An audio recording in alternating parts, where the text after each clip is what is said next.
We have transfer day. What does that actually look like? How long does it take? Can you describe like what the whole setup is? Typically what happens is we would have you come into the office. Transfer typically happen in the afternoon. Most people have you come in kind of like 30 or 45 minutes before the actual transfer timeline. One important thing that, people have to be ready for is that we do like people to have a partially full bladder on the day of the embryo transfer. And the reason why is because your bladder is in front of your uterus, and when it's full, it tilts the uterus back. So it's easier for us to get catheters into the uterus to transfer the embryo. So most people will come in with like a partial or full bladder. So please don't pee before you come to a transfer, because then we'll just have to wait until your bladder fills up. Get to the transfer, they usually take you back to the transfer room, which is a little bit different for each clinic. Sometimes it's in the operating room, sometimes it's in an ultrasound room, sometimes in a specific transfer room. Typically, again, you get undressed from just the waist down.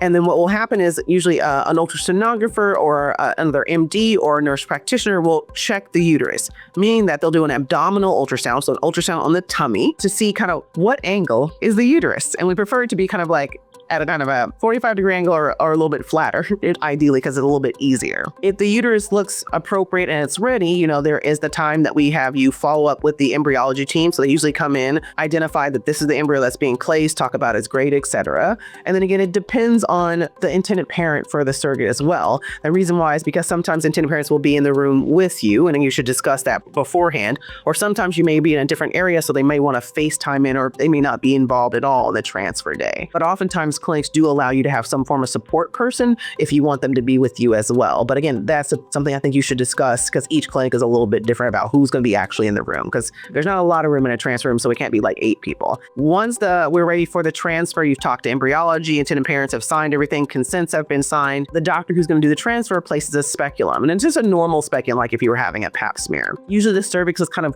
prepped or cleaned off with soft swabs. Some people use kind of media, etc., depending on their protocol. And then we use little small catheters to get in the uterus. And these catheters are teeny, like the size of like an angel hair pasta noodle. And usually they are kind of thread through the cervix, and they come to just before we would enter the uterus. When you're ready, we know as a physician, we usually tell the lab or the embryologist that we're ready. In my clinic, you can actually see the embryo being pulled up on the screen behind you during the transfer. Then the embryologist brings it in. The catheter is thread through the outer catheter, through the cervix up to the top of the uterus, and then we kind of push a plunger to release the embryo of the uterus. Now, this procedure should not be painful, but the catheter is very, very small, and we're putting in the smallest amount of fluid at the top of the uterus. Most transfers take anywhere between like 5 and 10 minutes. Most of the time, it's quite straightforward. A lot of it's just talking and prep before you actually do the transfer. After the transfer is done, again, each clinic can be a little bit different. Some people may have you lay flat for about 5 or 10 minutes before you're able to go. And then some clinics will allow you just to get up, empty out your bladder, and leave. I mean, they have done studies. There really is actually no difference between laying flat for, 5, 10, 15, 30 minutes and getting right up. However, clinics are very particular, if we will. So you may have a different protocol in terms of what you do after your embryo transfer, depending on the clinic. So, yeah, I was going to say, depending on the clinic, I mean, we've had, including myself, I've laid there for 5-10 minutes or whatever, and you can get up and go about your day. I'm just taking it easy, obviously, for the day. And then some clinics require you to be on full bed rest for the day, or sometimes even 2 days. And obviously, you said that is clinic-based, but why is that so different, though? I mean, well, if you think about the history of IVF in general, the first IVF pregnancy, I believe she laid flat for like 2 weeks. Woo!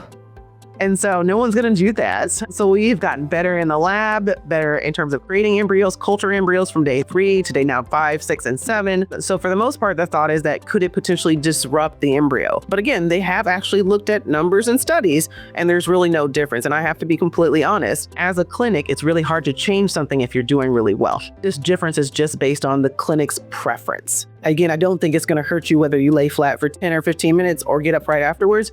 But again, the taking it easy part as well. They look in studies and there wasn't really a big difference. And it's just the clinic's preference, because again, everyone has their own data internally, so they just don't want to change it, unfortunately. So you need to be very clear. So like, what are my requirements? And just, again, hopefully follow them, because that just makes everyone feel comfortable.